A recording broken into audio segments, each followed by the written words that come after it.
Nah, kita akan melanjutkan khotbah berseri kita yang berjudul From Judges to Jesus. Dan ini adalah minggu yang ke-6. Dan judul dari khotbah saya hari ini adalah keyakinan dalam ketakutan. Dan teks kita adalah Hakim-Hakim 6 ayat 1-40. Tapi kita nggak akan baca semua. Kita akan hanya awal-awal ini baca hanya Hakim-Hakim 6 ayat 11-16. Dan kita akan memulainya, saya akan memulainya dengan yang ganjil, saudara akan membaca yang genap. Hakim-Hakim 6 ayat 11. Kemudian datanglah malaikat Tuhan dan duduk di bawah pohon terbantin di Ofra, kepunyaan Yoas, orang Abiezer itu. Sedang Gibeon anaknya mengirik gandum dalam tempat pemerasan anggur agar tersembunyi bagi orang Midian. Ayat 12. Menampakkan diri kepadanya dan berfirman kepadanya demikian. Tuhan menyertai engkau ya pahlawan yang gagah berani. Jawab Gideon kepadanya, Tuanku, jika Tuhan menyertai kami, mengapa semuanya ini menimpa kami? Di manakah segala perbuatan-perbuatannya yang ajaib yang diceritakan oleh nenek moyang kami kepada kami? Ketika mereka berkata, bukankah Tuhan telah menuntun kita keluar dari Mesir? Tetapi sekarang Tuhan membuang kami dan menyerahkan kami dalam cengkraman orang Midian. Ayat 14. Lalu berpalinglah Tuhan kepadanya dan berfirman, pergilah dengan kekuatanmu ini dan selamatkanlah orang Israel dari cengkraman orang Midian. Bukankah aku mengutus engkau? Tetapi jawabnya, Tuhanku, dengan apakah akan kuselamatkan orang Israel? Ketahuilah, kaumku adalah yang paling kecil di antara suku Manasye. Aku pun seorang yang paling muda di antara kaum keluargaku. Ayat 16. Berfirmanlah Tuhan kepadanya, tetapi akulah yang menyertai engkau, sebab itu engkau akan memukul kalah orang Midian itu sampai habis. Berbahagialah orang yang mendengar firman Tuhan, memelihara dalam hatinya dan melakukan dalam hidupnya. Nah saudara, ini adalah kisah Gideon dan Tuhan memanggil seorang penakut, fearful person, dan mengubahnya menjadi seorang yang gagah berani. Nah saudara, kalau Anda tumbuh besar di gereja, Anda pasti tahu cerita Gideon, akrab dengan cerita ini. Saya akan membagi kisah Gideon ini menjadi 4 khotbah saudara ya. 2 khotbah pertama sangat baik, mengangkat semangat, memberikan kekuatan. Tetapi 2 khotbah yang kedua berikutnya sangat kurang baik. Kisah Gideon dimulai dengan luar biasa kisahnya dan berakhir dengan sangat menyedihkan. Dan hari ini kita akan melihat bagaimana Tuhan memanggil Gideon ya. Jadi hari ini khotbahnya tentang Gideon di gereja Gibeon ya, jangan bingung ya saudara ya. Nah saudara, kita akan bicara tentang keberanian ya. Saudara katakan sama-sama keberanian. Nah saudara, tahukah saudara di dalam Alkitab itu ada sebuah komen yang sering kali diulang-ulang. Apa yang paling sering diulang? Tahukah saudara? Adalah kata-kata jangan takut. Kenapa kok jangan takut? Karena manusia pada dasarnya orang Kristen, orang percaya ataupun orang non-Kristen sering merasa takut. Tidak berani. Kita semua bergumul dengan yang namanya courage, keberanian. Tidak berani bertindak, tidak berani membuat keputusan, tidak berani menghadapi masa depan, tidak berani memulai sesuatu, mengambil resiko. Dan hari ini mungkin Anda merasa takut dalam menghadapi sesuatu dalam hidup Anda. Tetapi kita akan melihat bagaimana, kalau saya bisa ringkaskan khotbah ini, kisah Gideon bukan tentang Gideon sebenarnya. Namun kisah Tuhan yang memastikan kemenangan bagi umatnya untuk mengatasi semua rintangan. Jadi kalau saudara takut hari-hari ini, khawatir hari-hari ini, keberanian tidak ditemukan pada kemampuanmu. Tidak ditemukan pada kehebatanmu. No. Namun hanya ditemukan saat memiliki suatu keyakinan bahwa Tuhan bersama dengan kita. Jadi poin saya ada 3 hari ini. Yang pertama adalah masalah sesungguhnya di balik siklus dosa bangsa Israel. Kemudian yang kedua, kasih karunia meresponi penyembahan berhala. Kemudian yang ketiga, jaminan ilahi yang membangkitkan keyakinan. Jadi yang pertama kita akan mulai bersama-sama, masalah sesungguhnya di balik siklus dosa. Yang siap belajar katakan yes. Nah kita akan mulai di ayat yang pertama. Jadi kita akan melihat bagaimana Israel mengulang siklus itu lagi ya saudara ya. Dikatakan ayat pertama, orang Israel melakukan apa yang jahat di mata Tuhan. Sebab itu Tuhan menyerahkan mereka ke dalam tangan orang Midian 7 tahun lamanya. Nah saya gak akan baca apa yang terjadi. Jadi ceritanya begini saudara. Selama 7 tahun orang Midian menjajah orang Israel. Nah, pasal 5 itu ceritanya Deborah dan Barak diakhiri dengan suatu ketenangan. Tetapi kalau saudara lihat di pasal 6 ayat pertama, mulailah siklus itu lagi. Bangsa Israel melakukan yang jahat. Yang jahat itu ngapain? Penyembahan berhala. Maka Tuhan menyerahkan mereka. Akhirnya karena permurtatan terjadi penindasan. Nah, orang Midian itu 7 tahun menindas. Jadi apa yang terjadi kalau mereka itu nanam sesuatu dan menuai panen, langsung diserbu, diambil. Jadi mereka tuh sudah siap-siap. Jadi perkemahan orang Midian itu ada di sekeliling orang Israel. Jadi orang Midian itu seperti bully. Benar-benar kalau saudara seakan-akan punya tetangga yang suka makein mobilmu, ngambilin berasmu gitu saudara ya.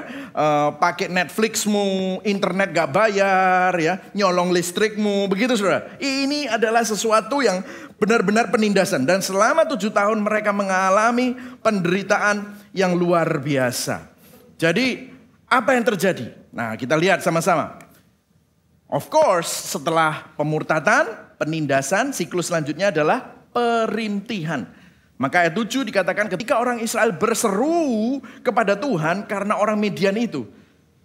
Dan menariknya ayat 8, coba baca sama-sama ayat 8 ya. 1, 2, 3. Maka Tuhan mengutus seorang apa? Nabi kepada orang Israel yang berkata kepada mereka apa? Beginilah firman Tuhan Allah Israel, akulah yang menuntun kamu keluar dari Mesir dan membawa kamu keluar dari rumah perbudakan. Ya, dia cerita, Nabi ini cerita Tuhan yang setia buat kamu. Ayat 10, baca ayat 10. 1, 2, 3. Dan aku telah berfirman kepadamu, akulah Tuhan Allahmu, maka janganlah kamu menyembah Allah orang Amori yang negerinya kamu diami ini, tetapi kamu tidak mendengarkan firmanku ini. Jadi saudara menarik ya. Jadi begini saudara, jawaban Tuhan atas semua perintihan, seruan perintihan bangsa Israel, Tuhan tidak mengirimkan seorang pahlawan, seorang hakim, seorang pembebas, namun seorang apa saudara? Nabi. Seakan-akan gini, saudara punya mobil rusak, saudara telepon mekanik, yang datang bukan mekanik tetapi pendeta. Lah buat apa pendeta datang? Ditumpangi tangan. Emangnya ditumpangi tangan bisa jalan gitu ya. Tetapi kalau saudara perhatikan di sini ada sebuah message di balik semua itu.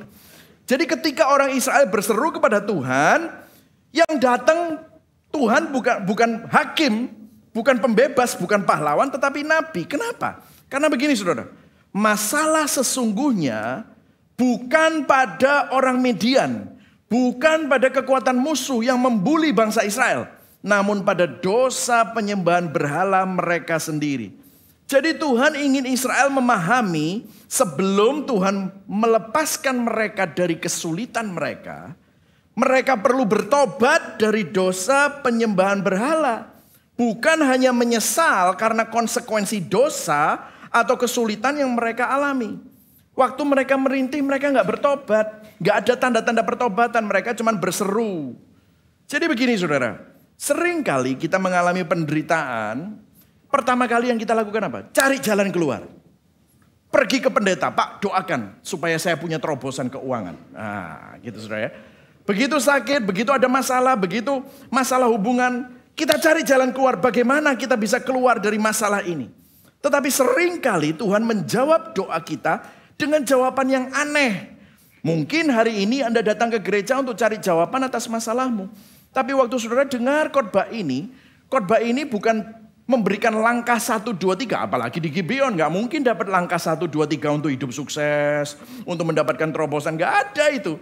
Bahkan firman Tuhan gak ngajarin seperti itu. Kita selalu cari solusi. Tetapi kadang Tuhan tidak memberi solusi. Tetapi Tuhan suruh kita bertobat. Tuhan menegur kita. Melalui khotbah kita disuruh percaya penuh kepada Yesus. Disuruh lihat salib. Apa hubungannya salib sama tokoku? Apa hubungannya pertobatan sama masalah keuanganku? Saudara, terkadang sebelum Tuhan membebaskan kita dari kesulitan kita, Dia perlu membuka mata kita. Supaya saudara sadar bahwa masalah sesungguhnya itu bukan masalahmu. Tetapi masalah sesungguhnya adalah hati kita yang jauh daripada Tuhan. Kita hanya menyesal, kita hanya merintih berseru kepada Tuhan, tetapi tidak bertobat. Saudara, mungkin hatimu ada kesedihan, ada duka cita. Tapi apakah duka cita itu menghasilkan pertobatan? Atau duka citamu itu menghasilkan kematian? Saudara tahu ada ayatnya? Di perjanjian baru Rasul Paulus berkata di 2 Korintus 7 ayat 10. Dikatakan begini. Mari sama-sama kita baca. 1, 2, 3. Sebab duka cita menurut kehendak Allah menghasilkan apa? Pertobatan yang membawa apa? Keselamatan dan yang tidak akan disesalkan. Tetapi lihat. Duka cita yang dari dunia ini menghasilkan apa? Kematian. Loh, dua-duanya sedih. Dua-duanya menyesal. Tetapi pertanyaan yang harus kita tanyakan pada diri kita, bukanlah cuman menyesal atau sedih saja, tetapi saudara bertobat atau tidak. Karena penyesalan yang tidak menghasilkan pertobatan dan perubahan yang nyata tidak ada gunanya. Nah, bangsa Israel ini dia cuma menyesal, merintih, tapi nggak bertobat. Tim Keller bilang begini di dalam komentari mengenai cerita Gideon. Dia bilang gini, penyesalan bedanya apa sih sama pertobatan? Kalau penyesalan itu tentang diri kita, fokusnya aku. Oh, betapa aku terluka, oh betapa hidupku berantakan, oh betapa hatiku hancur. Semuanya tentang aku. Namun pertobatan itu tentang siapa? Tuhan.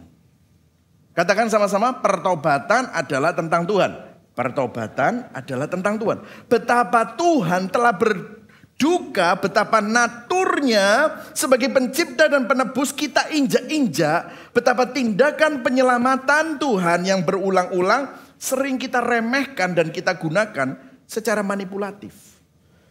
Jadi pertanyaannya, apakah kita berduka karena konsekuensi dari dosa? Nyesel, punya masalah gara-gara kita berdosa, atau kita berduka karena kita ini menyakiti Tuhan yang menebus dan mengasihi kita. Saudara, ada sebuah perbedaan besar antara jatuh di dalam dosa, ke dalam dosa, atau hidup dalam dosa. Dua-dua sama-sama berdosa. Orang Kristen bisa jatuh dalam dosa, jatuh ke dalam dosa. Tetapi orang Kristen tidak terus nyaman hidup di dalam dosa. Yang setuju katakan amin. Karena kalau saudara jatuh ke dalam dosa, waktu saudara jatuh dalam dosa, saudara berduka. Aduh Tuhan, saudara gak nyaman. Tapi saudara bertobat. Dan saudara berubah, berusaha tetapi memandang kepada Kristus. Sehingga saudara melihat setelah setahun, 2 tahun, saudara melihat ke belakang, meskipun saudara masih jatuh bangun. Orang jatuh ke dalam dosa bisa jatuh lagi gak dalam dosa? Bisa gak? Bisa. Tetapi pada waktu dia melihat ke belakang, oh makin lama kalau misalnya dosa kemarahan, aku makin sabar. Meskipun kadang-kadang aku masih bisa jatuh di dalam dosa kemarahan. Tetapi orang yang hidup di dalam dosa, kita mungkin merasa menyesal karena konsekuensinya apa? Kalau misalnya dosa keserakahan gitu, atau misalnya dosa konsumerisme, pengeluaran lebih besar daripada pendapatan, apa yang terjadi? Hutang. Kalau saudara terbelit hutang, aduh nyesel, saudara bertobat, aduh aku bertobat. Begitu hutangnya selesai, begitu Tuhan kasih terobosan, apa yang terjadi? Konsumer lagi, balik lagi. Sehingga akhirnya apa? Gak pernah belajar. Dan tidak memiliki keinginan untuk berubah. Dan kalau saudara perhatikan cerita ini, seringkali kita ingin Tuhan membantu kita keluar dari kesulitan kita. Seperti bangsa Israel. Namun tujuan Tuhan sebenarnya pada waktu kita mengalami pergumulan, dia seakan-akan menegur kita, dia seakan-akan membawa kita untuk kembali. Supaya apa? Supaya kita bertobat dari penyembahan berhala yang mencemari hidup kita. Amin, saudara. Masalah utama kita seringkali kita tidak mau berurusan dengan berhala-berhala tersebut karena kita masih suka dengan penyembahan berhala. Nah, perhatikan di sini. Kalau saudara perhatikan beberapa waktu yang lalu juga di kitab Hakim-Hakim. Jadi bangsa Israel itu tidak pernah menolak Tuhan. Tidak. Dia masih ada mezbahnya untuk Tuhan. Tetapi di sebelahnya mezbah Tuhan itu sebelahnya ada mezbah Baal. Jadi yang terjadi adalah dalam kehidupan kita sebagai orang Kristen. Bisa saja kita ini masih ke gereja. Masih baca renungan. Masih berdoa, tetapi hatimu terpaut pada hal-hal yang bukan Tuhan. Of course sekarang berhalanya bukan lagi Baal, Tetapi uang, kekayaan, seks, hedonisme, yang lain-lain saudara. Kita lebih mementingkan pemberian Tuhan daripada Tuhan itu sendiri. Kita menginginkan terobosan keuangan, pemulihan, penyembuhan, tetapi kita tidak ingin Tuhan. Apa yang sering kita lakukan adalah kita menyembah Tuhan pada hari Minggu, tetapi kita menyembah berhala pada hari Senin sampai Sabtu. Ada mesbah di hari Minggu, ada mesbah di hari Senin untuk mesbah ekonomi kita. Sehingga yang terjadi adalah kita menyembah Allah-Allah lain. Saudara, kalau saudara perhatikan, dimanapun Alkitab bicara tentang Tuhan itu ingin kita bertobat. Bertobat dari apa? Bertobat, Allah adalah Allah yang pencemburu. Bukan pencemburu dia Allah jahat, bukan. Tetapi dia tidak ingin saudara disiksa oleh berhala-berhala tersebut. Makanya kalau saudara perhatikan nanti, kalau saudara lihat nanti Gideon diminta oleh Allah menghancurkan mesbah-mesbah itu. Jadi mesbah-mesbah itu dihancurkan oleh Gideon. Dan Gideon gak berani, siang-siang, malam-malam dia hancurkan. Nanti kita akan lihat ceritanya. Jadi pertanyaannya selalu sama. Siapakah yang akan Israel layani? Israel, Tuhan atau Baal? Pertanyaan yang sama hari ini. Perlu kita jawab. Cek hati saudara. Siapa yang saudara layani? Apakah saudara bilang dengan mulut saudara melayani Tuhan, tetapi hatimu terpaut sama berhala? Siapa yang saudara layani? Apakah Tuhan atau berhala kita? Nah, kita masuk dalam poin yang kedua. Kalau saudara lihat, kasih karunia Tuhan meresponi penyembahan berhala. Dan inilah yang menakjubkan tentang Tuhan. Tidak ada tanda-tanda pertobatan dalam bangsa Israel di bagian ini. Namun Tuhan tidak menunggu umatnya bertobat sebelum dia datang menyelamatkan mereka. Tuhan tidak memberikan kepada mereka apa yang pantas mereka dapatkan. Tetapi sebaliknya, Tuhan membangkitkan seorang hakim untuk membebaskan umatnya. Ceritanya adalah Tuhan menghampiri Gideon. Nah, kita sudah baca ayat ini. Saya langsung aja, kita udah baca tadi di awal ya. Saya langsung aja ceritanya ya. Bagaimana Gideon itu seorang pengecut saudara. Kenapa? Dia mengirik gandum di tempat pemerasan anggur. Pemerasan anggur itu ada di bawah, tertutup. Jadi tidak bisa terlihat siapa-siapa. Nah, malaikat Tuhan menampakkan diri kepada Gideon. Dan malaikat Tuhan ini coba perhatikan di ayat 12 ya. Di ayat 12. Baca sama-sama sekali lagi supaya kita ingat ya. Malaikat Tuhan menampakkan diri kepadanya dan berfirman kepadanya demikian. Baca sama-sama. Tuhan menyertai engkau ya pahlawan yang gagah berani. Ini malaikatnya sarkas atau gimana ya? Atau gini, Tuhan menyertai engkau pahlawan yang gagah berani. Gitu. Apa kayak gitu saudara? Ya, karena Gideon ini lagi ketakutan, Gideon ini lagi sembunyi. Wah, tapi dikasih kata-kata seperti itu. Coba bayangkan saudara kalau saudara jadi seperti ini. Wah, menurut Gideon, ini gak ada orang lain ya. Cuman saya, ini malaikat ngomong sama saya. Ah Tuanku, jika Tuhan menyertai kami gak mungkin. Nah ini saudara sesuatu yang menarik ya saudara. Jadi kita perlu sadari gini. Gideon tidak dipanggil karena dia berani. Oke? Camkan ini. Gideon tidak dipanggil karena dia berani. Namun karena panggilan Tuhan, dia jadi berani. Oke? Jadi kalau saudara hari ini merasa saudara nggak qualified. Ini kalau bicara tentang kita ya. Mengalami kasih karunia Tuhan, tiba-tiba dipanggil Tuhan. Untuk menjadi, hari ini ada DYC, Discover Your Calling. Saudara mau melayani Tuhan? Aduh aku nggak qualified, I don't think saya bisa melayani Tuhan. Well nggak ada yang qualified. Saya mau kasih tahu kepada saudara.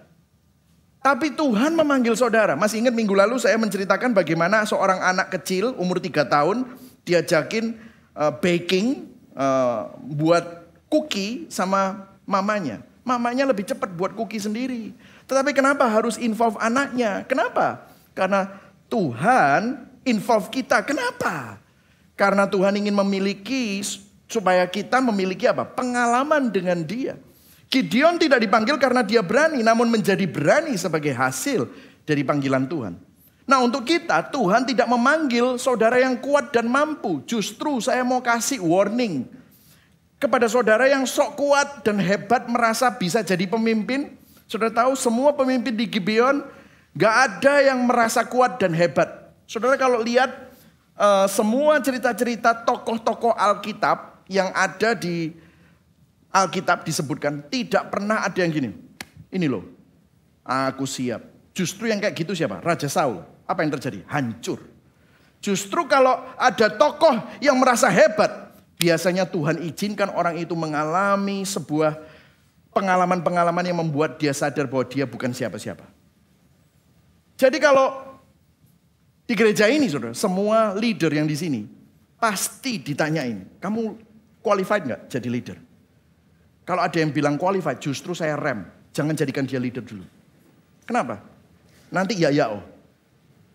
Kalau dia merasa dia siap untuk jadi leader, malah tanya, siapa yang mestinya jadi leader? Wah, no, this person cannot be leader. Karena saya pun ada di sini, saya merasa tidak qualified. Tetapi itu semata-mata hanya karena kasih karunia Tuhan. Tuhan tidak memanggil yang kuat dan mampu, namun dia memberi apa? Kekuatan dan kemampuan kepada mereka yang dipanggilnya. Nah, itulah cara kerja Tuhan. Nah, kalau kita pelajari ada dua kesalahan Gideon yang sering kita buat juga. Persis sama seperti kita. Gideon membuat kesalahan yang sering kita buat. Yang pertama, Gideon seringkali melihat masalah yang besar dan berasumsi bahwa Tuhan tidak bersama dengan kita. Tadi dibilang kan, kenapa kok Tuhan membiarkan kita terjebak di dalam penjajahan orang Midian? Mungkin kita juga bertanya-tanya seperti Gideon, mengapa kok Tuhan mengizinkan orang tuaku sakit, membiarkan bisnisku bangkrut, membiarkan anakku mati, membiarkan perkawinanku hancur? Why? It must be, pasti ini Tuhan tidak beserta dengan aku. Saudara, seringkali kita berpikir seperti itu. Padahal tidak seperti itu, saudara. Jadi kalau Tuhan itu belum bekerja dalam hidupmu, bukan berarti dia tidak bekerja. Tuhan tidak pernah diam, dia terus bekerja, hanya belum tentu sesuai dengan timeline saudara dan cara saudara. Mungkin cara Tuhan bekerja tidak seperti yang saudara bayangkan. Kemudian yang kedua, seringkali gara-gara kita itu kecewa sama Tuhan, kita hanya menunggu Tuhan melakukan sesuatu untuk kita. Dan kita tidak menyediakan diri untuk dibentuk dan bertanya sama Tuhan. Tuhan, melalui pergumulan ini apa yang sedang kau mau lakukan dalam hidupku? Tuhan, melalui masalah keuangan ini apa yang sedang kau mau ajarkan dan bentuk dalam hatiku? Tuhan, melalui masalah pernikahan ini apa yang mau kau lakukan dalam hatiku? Jangan-jangan memang masalahnya Tuhan ingin mengubah kamu dulu sebelum mengubah keadaanmu. Amin, saudara. Seringkali kita merasa bahwa kalau tidak sesuai dengan agenda kita, tidak sesuai dengan cara kita, kita berpikir Tuhan tidak bekerja. Akhirnya kita pasif. Nah, saudara, ada beberapa orang yang bilang begini tentang tafsiran tentang Gideon itu loh ya. Tentang Gideon itu, apakah Gideon merasa pesimis dan kurang sadar akan potensi dirinya? Jangan-jangan begini, Tuhan tuh bilang, Gideon, kamu pahlawan gagah berani. Wah, bukan pakai ketipan, tetapi benar-benar kamu ini pahlawan gagah berani. Kamu tuh enggak tahu potensimu. Wah, ada pernah yang khotbah gitu kan. Saudara harus menyadari potensi yang Tuhan berikan dalam hidupmu. Wah, bahwa Tuhan punya potensi, bahwa kamu bisa, kamu mampu. Terus ditambahin, bersama dengan Tuhan kamu bisa, kamu mampu. Tetapi apakah benar tafsiran yang mengatakan bahwa waktu Gideon disebut pahlawan gagah berani, Tuhan melihat potensi Gideon yang tidak disadari oleh Gideon sendiri. Apakah betul tafsiran seperti itu? Saya rasa enggak begitu. Gideon menyatakan fakta. Gideon benar untuk mengatakan bahwa dia tidak memiliki apapun yang diperlukan dan dibutuhkan untuk menyelamatkan Israel. Dia bilang, aku enggak cocok untuk pekerjaan ini. Aku benar-benar tidak memadai. Dia memang tidak memadai dan itulah intinya. Dan ini adalah sesuatu yang kita lihat berulang kali di Alkitab. Jadi begini saudara, kesimpulan kita. mengenai bagaimana Tuhan memakai orang yang lemah ya. Tuhan tidak tertarik untuk menggunakan orang yang merasa hebat dan kuat. Yang setuju katakan amin dulu. Amin. Sekali lagi, kalau saudara merasa saudara hebat, saudara merasa saudara kuat, itu bukan kekristenan. Justru kekristenan terbalik. Semakin kamu dewasa, semakin kita sadar kita rentan dan lemah. Kalau dunia, semakin dewasa harus semakin independen. Wah. Tetapi kekristenan adalah perjalanan dari independen menjadi dependen. Tuhan selalu menggunakan orang lemah. Lihat. Coba lihat seluruh cerita Alkitab. Orang lemah. Karena kenapa? Sampai kita sadar betapa lemah dan rentannya diri kita. Kita tidak akan pernah memahami kecukupan Tuhan. Jadi hari ini kalau saudara, siapapun saudara. Kalau saudara merasa saudara bisa, mampu, kuat. Siap-siap saudara. Karena apa? Karena saudara akan disadarkan. Dunia ini begitu rentan untuk menunjukkan bahwa di atas langit selalu ada langit. Di atas orang kuat selalu ada orang yang lebih kuat. Saudara harus sadar bahwa saudara ini manusia yang rapuh dan rentan. Justru saat kita sadar bahwa kita tidak memadai dan tidak berguna. Di situ Tuhan bisa membentuk dan memakai kita menjadi alat bagi kemuliaannya. Yang setuju katakan amin. Justru ketika kita tahu bahwa kita tidak berguna, kita menjadi berguna bagi Tuhan. Pada waktu kita merasa kita hebat, justru Tuhan tidak bisa pakai kita. Leadership di dalam Injil justru muncul dari kesadaran bahwa kita adalah manusia yang rapuh, lemah, dan rentan. Dan lihat jawaban Tuhan. Ayat 16, baca sama-sama. 1, 2, 3. Berfirmanlah Tuhan kepadanya. Tetapi akulah yang menyertai engkau, sebab itu engkau akan memukul kalah orang Midian itu sampai habis. Lihat, jawaban Tuhan bukan begini. Gideon, kamu perlu bangun harga dirimu. Ayo ngomong 100 kali. Aku bisa, aku mampu, aku hebat. Ayo sama-sama ulangi. Lah ini kan seminar motivasi ya Peter. Aku bisa, aku mampu, aku hebat. Kalau saudara mengikuti seminar-seminar seperti itu ya enggak apa-apa saudara ya. Tapi dalam hati sadarlah, aku tidak bisa, aku tidak mampu kalau tanpa Tuhan. Amin saudara ya. Jadi kalau saudara lihat di sini, jawaban Tuhan bukan memberikan strategi loh. Jawaban Tuhan apa? Nih, Tuhan tidak memberikan apa yang harus kamu lakukan. Bagaimana kamu melakukannya? Di mana kamu melakukannya? Enggak. Dia memberikan siapa? Siapa? Tuhan memberikan dirinya sendiri. Aku yang akan menyertai engkau. Dan itu cukup. Keberanian sejati bukan dari kemampuan kita sendiri. Namun berasal dari suatu keyakinan. Bahwa Immanuel, Tuhan menyertai kita. Yang setuju berikan tepuk tangan buat Tuhan. Amin saudara. Tuhan menyertai kita. Mari sama-sama jadikan ini bahan perenungan kita. Bagaimana hidup saudara kalau saudara disertai Tuhan. Waktu saudara menjalani operasi. Waktu saudara sakit. Saudara bilang, Tuhan menyertai aku. Ketika saudara dapat pekerjaan baru. Tuhan menyertai aku. Waktu saudara pindah dari sebuah pekerjaan satu ke pekerjaan yang lain. Tuhan menyertai aku. Waktu saudara bergabung dalam pelayanan baru, Tuhan menyertai aku. Waktu saudara mengalami pergumulan yang membuat saudara menangis, Tuhan menyertai aku. Waktu saudara sadar akan itu, saudara akan menghadapinya dengan keberanian. Meskipun saudara bisa takut, tapi saudara berani. Kenapa? Bukan apa yang kita hadapi, tetapi siapa yang bersama dengan kita. Waktu saudara sadar, siapa yang bersama dengan saudara? Alam semesta, penciptanya, pencipta alam semesta bersama dengan kita. Maka keberanian itu akan datang. Kenapa? Karena ada suatu jaminan bahwa Tuhan menyertai kita. Nah, apa yang terjadi selanjutnya saya akan ceritakan kepada saudara secara cepat. Setelah dia dipanggil seperti itu, dia bilang begini, Gideon. Maka jawab Gideon kepada Allah. Jika sekiranya aku mendapat kasih karunia di matamu, maka berikanlah tanda. Jadi tanda pertama, ini tanda pertama ya. Jadi dia ngambil anak kambing, dimasain. Tuhan dimasain sama dia. terus ditaruh di batu. Dia bilang, terimalah persembahanku. Malaikat turun, saudara. Malaikat turun, dia ngelihat malaikat turun dipegang langsung api. Jadi makanannya itu yang dimasakin itu habis langsung. Wah, dia ketakutan. Wah, mestinya aku ini mati. Terus ada firman dari atas bilang, mestinya memang kamu mati, tetapi aku membiarkan kamu hidup. Karena aku memberi kasih karunia kepada kamu. Wah, dia senang. Gideon mulai berani. Oke, Tuhan engkau menyertai aku. Nah, ceritanya apa yang terjadi di ayat 25. Itu tadi cerita itu ayat 17 sampai 24. Ayat 25. Perintah Tuhan memberikan perintah untuk menghancurkan mezbah berhala. Mulai agak berani, tapi beraninya cuma malam-malam, saudara. Jadi dia mau jadi ninja. Ya, jadi akhirnya dia beraninya bukan siang-siang. Terus Tuhan bilang, hancurkan mezbah Baal.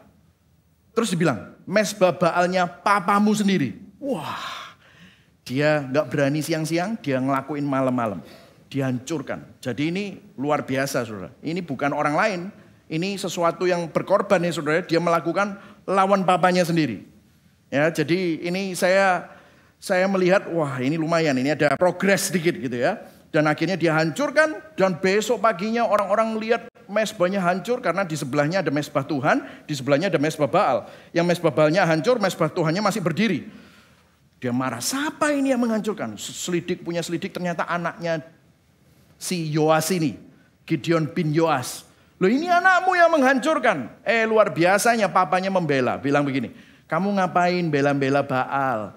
Kalau Baal itu memang Tuhan, biar dia membela diri sendiri toh. Biar dia yang ngancurin, siapa yang menghancurkan. Kalau itu memang anakku, biar anakku kualat.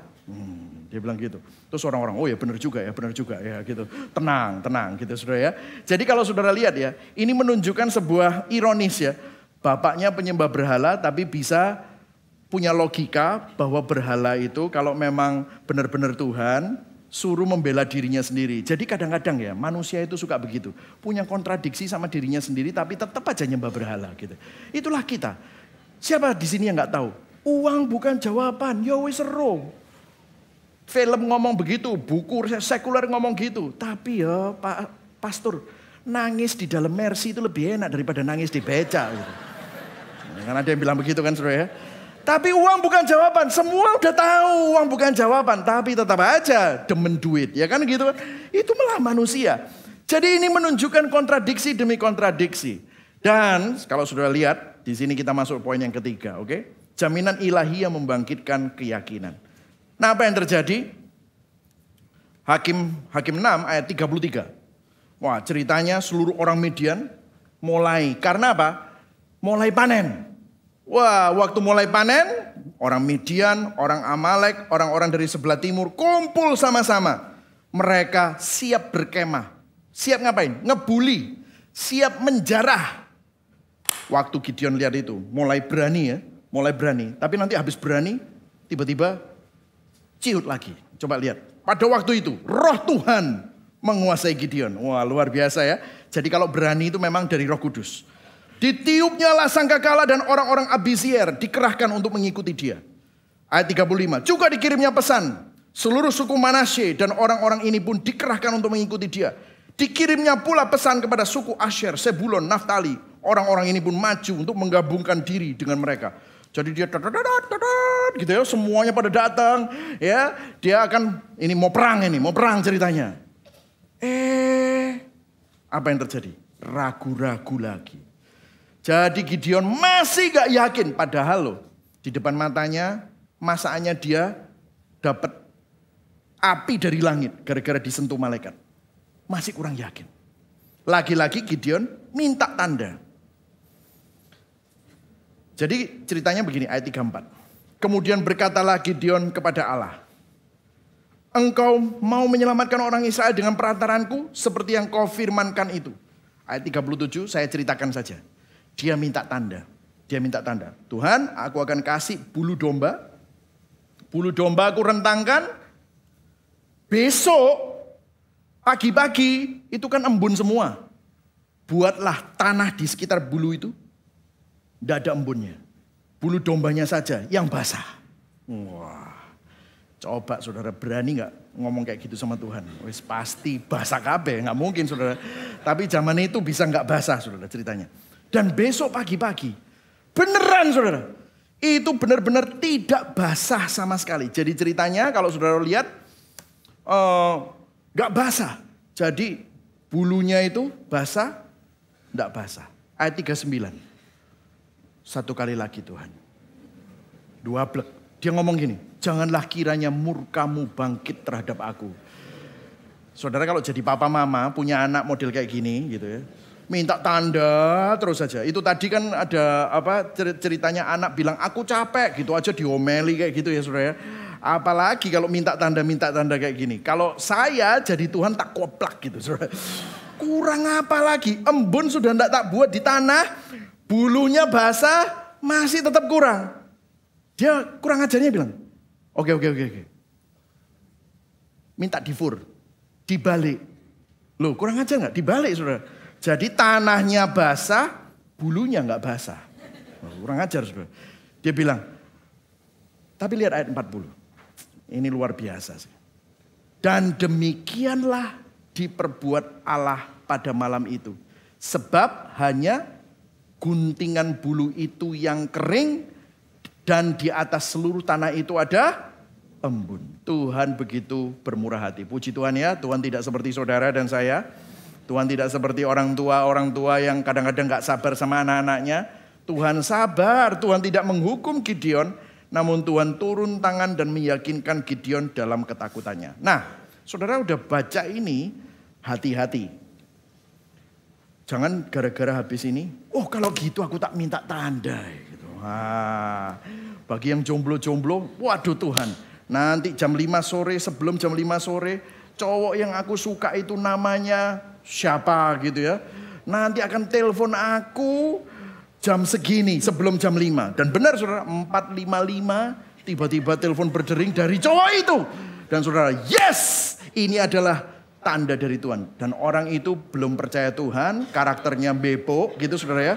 Dan dia benar-benar tidak bisa dipercaya. Dan saudara bilang ini adalah tanda dia akan bertobat. Dia karakternya akan berubah. Dan dia akan menjadi orang yang bisa dipercaya. Wah itu udah gak bisa saudara. Model kayak gini gak bisa. Kenapa saudara? Karena begini saudara.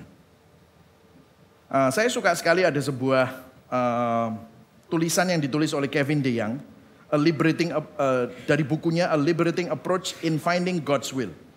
Jadi di zaman sekarang tanda seperti itu tidak bisa kita pakai untuk menjadi konfirmasi untuk memberikan tanda apakah kita harus melakukan sesuatu atau tidak. And by the way, Gideon sudah tahu apa yang harus dia lakukan. Betul atau tidak? Oke, perhatikan. Gideon tahu nggak apa yang harus dia lakukan? Tahu. Dia hanya butuh apa? Jaminan. Betul ya saudara? Jadi tanda itu hanya memberikan jaminan. Nah Kevin DeYoung bilang begini, bagi orang-orang yang suka minta tanda. Orang yang terlalu terobsesi dengan masa depan bukanlah cara hidup yang Tuhan inginkan bagi kita. Maksudnya gini, kita itu kalau suka minta tanda itu kadang-kadang kita nggak mau cari kehendak Tuhan melalui firman-Nya dan pengalaman hidup. Kita mau ngeramal aja, minta ramalan. Itu bukan cara kehidupan kekristenan. Itu bukan hidup oleh iman. Karena meramalkan masa depan bukanlah cara Tuhan. Cara Tuhan adalah berbicara kepada kita melalui firman-Nya. Dan mentransformasi kita dengan memperbarui cara pandang kita dan hati kita. Cara Tuhan bukan bola kristal. Cara Tuhan adalah cara kebijaksanaan. Katakan sama-sama kebijaksanaan. Kebijaksanaan. Jadi begini saudara. Inti ujian bulu domba bukanlah tentang meminta tanda dari Tuhan untuk membuat keputusan. Bukan. Keputusannya udah jelas. Namun ujian bulu domba bagi Gideon adalah tentang jaminan apakah Tuhan akan hadir bersama-sama dengan dia.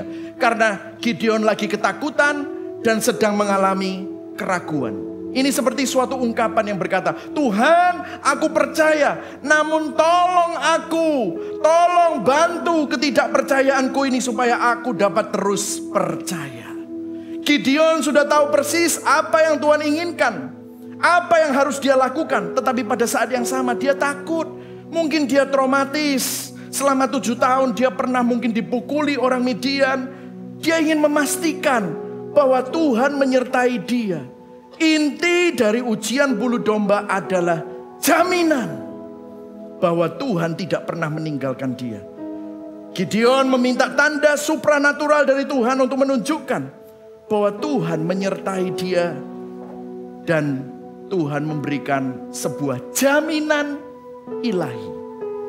Nah, buat kita, apakah kita perlu minta tanda sebagai jaminan ilahi lagi? Apakah kita perlu minta tanda? Well, Tuhan memberikan tanda di atas segala tanda. Mungkin saudara bertanya, bagaimana aku bisa yakin kalau Tuhan memberikan jaminan bahwa Dia akan menyertai aku? Bagaimana aku tahu bahwa Tuhan ada di pihakku? Dan kabar baiknya, sebelum kita bertanya, Tuhan sudah memberikan jawabannya. Tuhan telah memberikan kita jaminan dan jawaban atas ujian bulu domba yang paling utama. Apa itu? Dia memberikan karena begitu besar kasih-Nya akan dunia ini. Sehingga Dia mengaruniakan bukan cuman hanya embun, bukan cuman hanya api, bukan hanya tanda-tanda fisik. Dia memberi diri-Nya, anak-Nya yang tunggal, supaya barang siapa yang percaya kepadanya tidak binasa, melainkan beroleh hidup yang kekal. Apa tanda di atas segala tanda? Lihatlah kepada karya salib Kristus. Di dalam Kristus kita memiliki tanda yang jauh lebih baik untuk meyakinkan kita bahwa Tuhan menyertai kita daripada tanda supranatural apapun. Mengapa? Bagaimana mungkin kita bisa memiliki sesuatu yang jauh lebih baik? Karena kalau Tuhan hanya janji menyertai Gideon dengan memberikan embun, membasahi tanah, mengeringkan bulu domba, tetapi di salib Kristus yang tak terbatas menjadi yang terbatas. Di salib Kristus yang terkuat menjadi yang terlemah untuk saudara.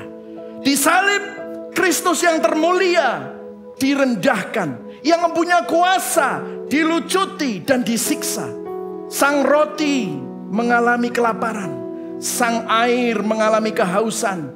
Yang suci menjadi dosa. Yang paling erat dengan Bapa mengalami keterpisahan. Yang immortal, dia tidak bisa mati, menyerap murka Bapa, mati di atas kayu salib, menjalani maut.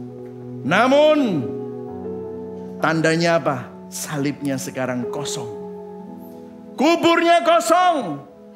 Kristus bangkit mengalahkan maut, sehingga kita yang percaya kepadanya menerima pengampunan, menerima kebenaran, menerima kekudusan, menerima kemuliaan, dan menerima kehadirannya. Waktu Yesus berkata sudah selesai, tirai yang memisahkan ruang kudus dan ruang maha kudus sobek dari atas ke bawah. Sekarang tidak ada lagi pemisah. Roh Kudus bukan lagi tinggal di sebuah lokasi, tetapi sekarang Roh Kudus tinggal di dalam saudara dan saya yang percaya kepadanya. Kehidupan, kematian, dan kebangkitan Kristus telah memungkinkan Tuhan hadir. Tuhan menjamin, Tuhan bersama dengan kita dimanapun kita berada. Itulah sebabnya tadi waktu katekismus Pastor Nathan bilang bahwa Roh Kudus adalah meterai. Katakan sama-sama, Roh Kudus adalah meterai. Roh Kudus adalah meterai bahwa kita milik Tuhan dan Tuhan milik kita. Berikan tepuk tangan buat Tuhan. Saudara tidak bisa dipisahkan dari tangan Tuhan. Amin, saudara. Kapanpun saudara merasa ragu, kapanpun saudara merasa takut, saudara nggak pasti tentang janji-janji Tuhan, pandang kepada Kristus. Katakan kepada Tuhan, Tuhan aku percaya, tolong bantu ketidakpercayaanku. Keberanian sejati muncul dari keyakinan bahwa Tuhan yang memberikan Yesus untuk kita selalu ada di pihak kita dan selalu bersama dengan kita. Amin, saudara. Pertanyaan reflektifnya, apakah kita hanya sering menyesal atas konsekuensi dosa, namun tidak bertobat? Apakah kita hanya ingin Tuhan menghilangkan kesulitan dan masalah tanpa mempedulikan masalah dosa yang ada di dalam hati? Sadarkah kita betapa lemah dan rentannya diri kita? Maukah kita percaya kepada Tuhan yang mampu memakai siapa saja, termasuk Anda, bahkan dalam kelemahanmu? Siapa yang saudara pandang dalam kepercayaan kita? Apakah salib Kristus atau Allah-Allah palsu yang memberikan janji palsu? Mari saudara kita bertobat dari percaya kepada berhala dan janji-janji kosongnya yang tidak pernah memberikan ketenangan dan keyakinan, yang membuat saudara selalu takut, yang membuat saudara selalu khawatir. Karena apa? Semua Allah-Allah palsu itu fana. Hari ini ada, besok bisa tidak ada. Tapi salib adalah jaminan utama. Ketika kita meragukan kehadiran dan janji Tuhan, kita dapat melihat salib Kristus. Di sana kita menemukan jaminan bahwa Tuhan menyertai kita melalui Roh Kudus-Nya. Amin, saudara. Mari sama-sama kita bangkit berdiri. Saudara berkati hari ini. Amin.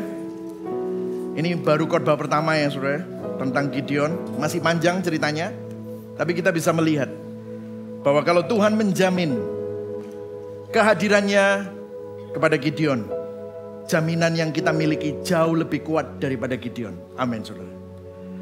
Saya akan membacakan sebelum kita menyanyikan lagu sebagai respon kita. Orang berinjil tidak hanya menyesal atas konsekuensi dosa atau berduka karena kesulitan, namun memiliki hati yang terus dan mudah bertobat.